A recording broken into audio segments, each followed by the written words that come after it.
नमस्कार। चलिए एक पल के लिए सोचते हैं, एक ऐसा देश जो अपनी आजादी के पहले ही दिन सैकड़ों टुकड़ों में बिखरने वाला था। ये कहानी है उस एक इंसान की जिसने इस नामुमकिन से दिखने वाले काम को मुमकिन कर दिखाया। ये कहानी है भारत के एक होने की और इसके सबसे बड़े शिल्पकार सरदार वल्लभ भाई पटेल की। देखिए, आजादी का जश्न तो था, पर उस जश्न के शोर के पीछे एक बहुत बड़ा खतरा भी छिपा हुआ था। तो सवाल ये उठता है कि 1947 में आखिर ऐसी क्या नौबत आ गई थी कि भारत टूटने की कगार पर खड़ा था। उस बड़े सवाल का जवाब इस एक नंबर में छिपा है, 562। ये सिर्फ एक गिनती नहीं थी, नहीं, ये तो भारत के नक्शे पर लगे 562 टाइम बॉम्ब थे जो बस फटने ही वाले थे। अब ये 562 थे क्या? ये थी रियासतें, मतलब हर रियासत की अपनी सेना, अपने कानून, अपना राजा या नवाब। और अंग्रेजों ने जाते जाते उन्हें 3 ऑप्शन दे दिए, या तो भारत में शामिल हो जाओ, या पाकिस्तान में, या फिर पूरी तरह आजाद रहो। सोचिए, ये तो सीधे सीधे देश को तोड़ने का एक खुला न्योता था। तो अब इस नामुमकिन से मिशन को पूरा करने के लिए एक लीडर सामने आए। वो थे सरदार वल्लभ भाई पटेल, जिन्हें भारत का पहला गृह मंत्री बनाया गया। उन्हें लौह पुरुष यानी द आयरन मैन के नाम से जाना जाता था। और ये सिर्फ एक टाइटल नहीं था, ये उनके फौलादी इरादों, उनके कड़े अनुशासन और देश के लिए बिना किसी हिचकिचाहट के सख्त फैसले लेने की उनकी काबिलियत का सबूत था। मतलब इस चुनौती के लिए उनसे बेहतर कोई था ही नहीं। और उनका ये फौलादी कैरेक्टर आजादी की लड़ाई की आग में ही तपा था। 1918 के खेड़ा सत्याग्रह में किसानों के लिए लड़ने से लेकर 1928 के बारडोली सत्याग्रह तक, जहां लोगों ने ही उन्हें प्यार से सरदार का टाइटल दिया, उन्होंने हमेशा जमीन से जुड़कर काम किया। और इसी तजुर्बे ने उन्हें एक ऐसा लीडर बना दिया था जो देश की नब्ज पहचानता था। तो सरदार पटेल ने ये किया कैसे? सैकड़ों टुकड़ों को जोड़कर एक देश कैसे बनाया? चलिए अब उनकी उस जबरदस्त 3 लेवल वाली स्ट्रैटेजी को समझते हैं, जो उन्होंने भारत को एक करने के लिए बनाई थी। उनका प्लान एक तरह से एक मास्टर स्ट्रोक था, जो 3 पिलर्स पर खड़ा था।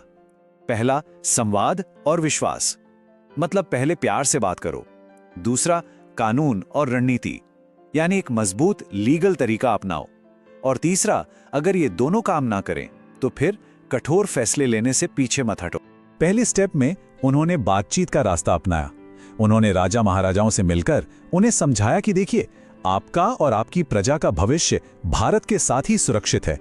उन्होंने सम्मान, सुरक्षा और यहां तक कि फाइनेंशियल स्टेबिलिटी का भी वादा किया, जिसे प्रिवी पर्स के नाम से जाना गया। इसके बाद आया उनका कानूनी दाव, इंस्ट्रूमेंट ऑफ एक्सेशन या विलय पत्र। यह सिर्फ एक कागज का टुकड़ा नहीं था, यह एक जीनियस आइडिया था, एक स्टैंडर्ड डॉक्यूमेंट जिसने सैकड़ों रियासतों को एक ही कानूनी धागे में पिरो दिया।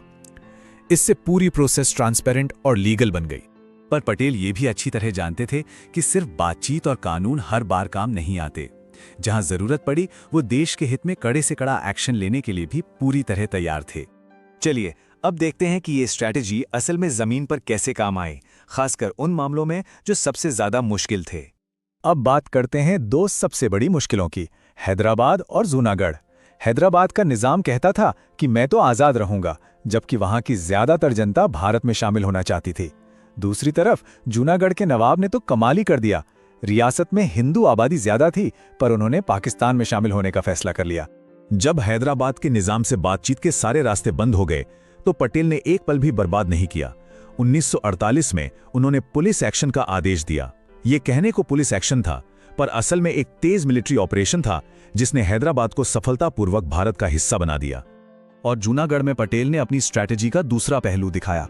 यहां उन्होंने ताकत की जगह लोगों की आवाज को चुना और एक जनमत संग्रह करवाया। नतीजा, लोगों ने भारी बहुमत से भारत में शामिल होने के लिए वोट किया। इस तरह विलय को एक लोकतांत्रिक मोहर भी मिल गई। और इसका नतीजा क्या निकला? सरदार पटेल की कोशिशों से उन तमाम मुश्किलों के बावजूद एक अखंड और राजनीतिक रूप से एक भारत बना। एक ऐसा काम जिसे उस वक्त लगभग नामुमकिन माना जा रहा था। तो सरदार पटेल की ये जो विरासत है, इसका आज क्या मतलब है? उनका काम हमें आज भी क्या सिखाता है?